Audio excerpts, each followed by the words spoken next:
Bismillahirrahmanirrahim. Assalamualaikum warahmatullahi wabarakatuh.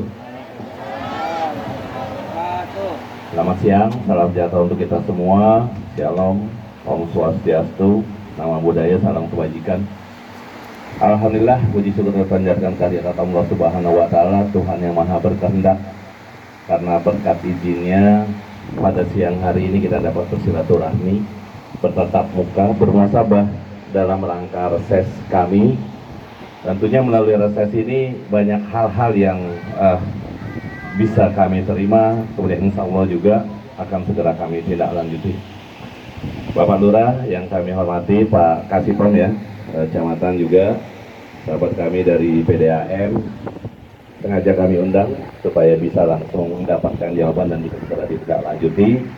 Begitu juga rekan kami dari Bina Marga dan SDA, karena banyaknya pertanyaan, keinginan, ekspektasi dari warga masyarakat di RW 011, sehingga dari tim yang diajukan kepada kami undang teman-teman kita untuk dapat menindaklanjuti. Perlu saya sampaikan bahwa anggota dewan tidak punya fungsi eksekusi. Yang mengeksekusi adalah dari Pak Lurah, kemudian dari teman-teman kami dari SKPD. Kalau ada yang anggota dewan sampaikan bahwa saya akan membangun A sampai Z, itu bukan pekerjaan anggota dewan. Itu pekerjaan mitra kami dari eksekutif. Anggota dewan hanya 3. Jadi yang pertama menyusun anggaran bersama-sama dengan eksekutif. Yang kedua menyusun peraturan daerah bersama eksekutif. Dan yang ketiga yang hanya dimiliki oleh dewan, fungsi kontrol atau mengawasi teman-teman dari eksekutif. Apakah sudah melaksanakan kegiatannya sehari-hari sesuai dengan peraturan daerah yang kita tetapkan bersama. Jadi ini harus digarisbawahi dahulu. Bapak Ibu yang saya hormati, alhamdulillah begitu dinamis ya pada siang hari ini. Saya yakin bahwa di RW 11 tidak kekurangan orang-orang cerdas, tidak kekurangan orang-orang yang peduli, tidak kekurangan orang-orang yang empati untuk membangun wilayahnya, untuk membangun masyarakat, membangun sumber daya manusia yang ada di RW 11. Ini adalah suatu nilai yang memang harus dipelihara dengan baik. Momentum perjuangan warga di RW 11, baik melalui RT-RT dan tokoh-tokoh masyarakat, menurut saya ini menjadi bagian dari saya juga. Kenapa demikian?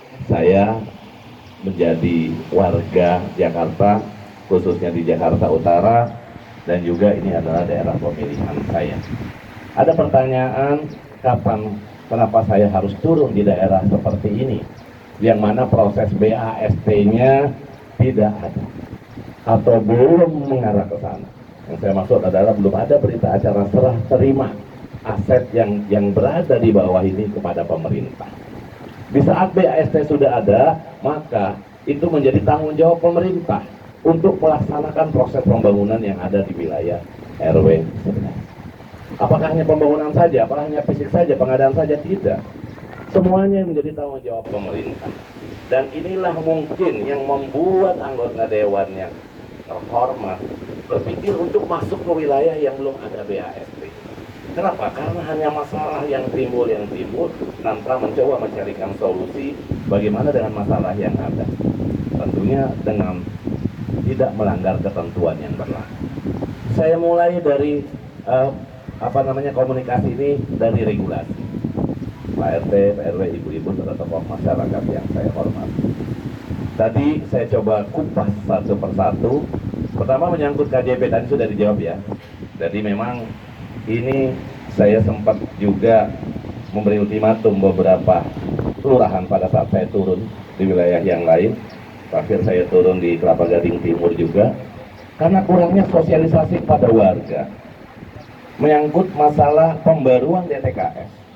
Tapi tadi permasalahannya agak berbeda. Permasalahannya menyangkut masalah nik ganda, bukan permasalahan yang banyak dialami oleh warga. Ada warga yang sudah mengajukan, ada yang keluarga harapan, ada lansia yang waktu saya reses nangis di depan saya. Kenapa? Karena tidak mendapatkan beras yang menjadi haknya. PKH juga seperti itu. Sementara tetangganya berkecukupan, mereka dapat. Sementara orang yang sudah meninggal bertahun-tahun masih ada juga namanya. Kuncinya di mana? Pada saat proses pembaruan DTKS tidak dikawal dengan baik. Apakah menjadi kesalahan dari tingkatan terbawah? Tidak. Dari tingkatan di provinsi juga mempunyai titik kesalahan. Kenapa? Karena hanya 20 hari waktu yang diberikan untuk proses DTKS. Ini tidak cukup.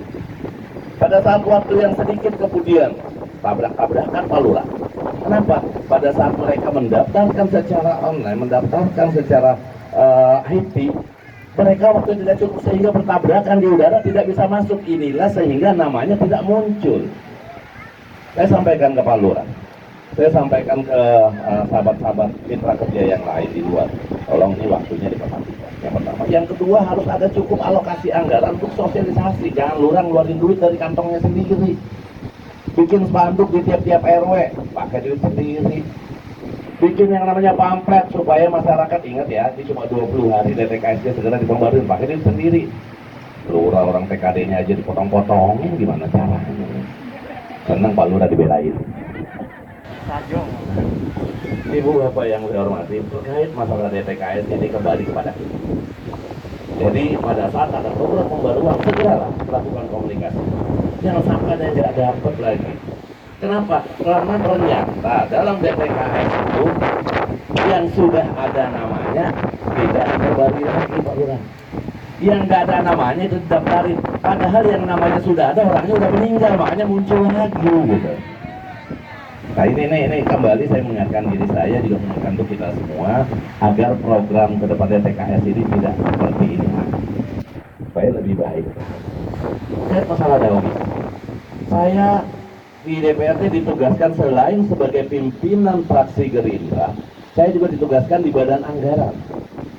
Jadi yang nyusun anggaran saya bersama teman-teman, saya ditugaskan juga di Bapemperda, nyusun peraturan daerah juga saya, makanya double tugas dari fraksi. Nah ini, dalam proses pembahasan anggaran, fraksi Gerindra termasuk ada beberapa fraksi yang lain berteriak agar yang namanya honor Dawi ditingkatkan. Kita menyebut angka 1,5 juta saat ini. Cuma dalam proses pembahasan kita ketok palu di angkanya, makanya saya kaget nih Bu. Kenapa masih 500.000 gitu? Kenapa masih 500? Kenapa? Karena waktu pembahasan anggaran terakhir angka yang kita sepakati 1,5 juta. Jangan bilang lurah yang nyimpen, yang enggak. Anggarannya nggak ada di lurah gitu. Nah ini tapi dengan adanya masukan seperti ini, saya sudah dapat 2. Waktu saya turun, saya termasuk kemarin saya turun di Lagoa, ternyata masih 500, saya kaget. Wah, yang kita ketok 1,5 juta gitu. 500 kalau laporan belum selesai aja nggak keluar. Iya, itu kan ada proyek laporan nanti yang keluar gitu. Sama aja RT juga RW nanti ada satu orang yang bikin laporan gitu. Dikurangin lagi banyak. Ini menjadi PR kami, Bu. Dan kami sampaikan, kita akan tembuskan nanti, fraksi Gerindra akan bersurat, kami akan bersurat, kalau saya pimpinan di fraksi, bersurat kepada DPRD, bersurat kepada SKPD, agar kesepakatan anggaran yang diketok 1,5 juta yang kok jangan dikurangi, tetap angkanya seperti itu gitu. Ini kita akan tidak lanjut, karena 2 kali saya rasa, 2 kali saya dengar, loh kok masa sih? Orang 1,5 juta Pak Lurah. Kita fight rapat sampai jam 1 pagi itu rapat anggaran gitu. Jadi itu Bu, jadi ini PR buat kami juga. Kemudian dari RT 5, jalan, PDU ini sengaja saya hadirkan. Yang perlu saya sampaikan adalah, saya yakin lah, saya sampaikan bahwa RW 5, RW 11 ini penuh dengan orang-orang cerdas yang pemahamannya luar biasa terkait masalah ilmu pemerintahan. Begitu juga terkait masalah pemahaman terhadap hukumnya sangat luar biasa. Menyangkut program pembangunan di wilayah RW 11, ada pembangunan jalan, peningkatan jalan di sini. Kemudian ada juga PDI penerangan jalan umum. Kemudian juga ada kaitannya dengan air bersih. Menyangkut masalah jalan, saya sudah sampaikan di sesi pertama ya Pak Lurah tadi. Kita bangun jalan, tapi kalau drainasenya nggak diapa-apain sama aja bohong. Sebentaran udah rusak lagi tuh jalan. Karena sistem drainasenya nggak ada. Dan akhirnya air tetap ada di situ. Nah sekarang saya minta tolong pada mitra saya, agar pasca setelah ini Pak RT tokoh masyarakat termasuk RT sesi pertama berkomunikasi dengan Inamarga, berkomunikasi dengan SDA. Jalan yang mana yang akan ditingkatkan? Karena semuanya harus ada alamat. Dari mana RT sekian, yang mana yang mau ditingkatkan, itu dulu pertama. Begitu juga dengan drainasenya. Pertanyaannya, apakah anggarannya ada untuk itu? Saya pastikan tidak ada. Yang saya maksud tidak adalah anggaran yang ada nomenklatur, yang ada judulnya, yang ada kode rekeningnya. Kemudian bagaimana cara membangunnya? Cara membangunnya adalah apabila ada program pembangunan di wilayah RW lain, di wilayah kelurahan lain, yang memang sudah ada BAST-nya, maka bagian pembangunan BAST tersebut bisa kita tarik, kita relokasi ke tempat yang memang ada BAST. Bagaimana caranya teknisnya? Berkomunikasi dengan saya selalu ngasih burung pemang sebagai contoh. Pada saat ada pembangunan di wilayah apa kemarin di belum ada BST juga di RW 22 Kelapa Gading, sama kejadian. Pembangunan di RW lain Kelapa Gading kita sulit, anggaran 1 miliar, tolong dong 200 juta tarik ke situ. Paling tidak ada material bisa ditarik, yang mengerjakan wilayah-wilayah yang memang ada nomenklatur, ada judulnya, ada alamatnya. Jadi saya minta tolong ke Bina Marga setelah ini, Mas, koordinasi dengan RT menggunakan anggaran swakelola. Jadi proyek menggunakan anggaran swakelola itu di wilayah yang lain bisa ditarik pelaksanaannya di sini. Ingat, kita akan berkoordinasi terus. Kemudian apakah ini anggaran swakelola? Tidak. Anggaran yang ada nomenklaturnya kita tahu lah. Pak Lurah juga tahu, Pak Kasipom juga tahu. Anggaran 1 miliar, paling kepake cuma berapa ratus juta, yang mau digeser ke sini gitu. Jadi bantu ya Pak Lurah ya, Mas Kasipom ya. Bisa kan, Mas?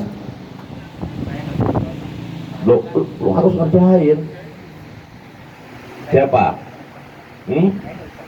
Oke, habis ini lu survei, nanti temenin jalan-jalan yang mana yang mau dikerjain, nanti buat reportnya. Ya, begitu juga SDA ya, nanti dibuat reportnya.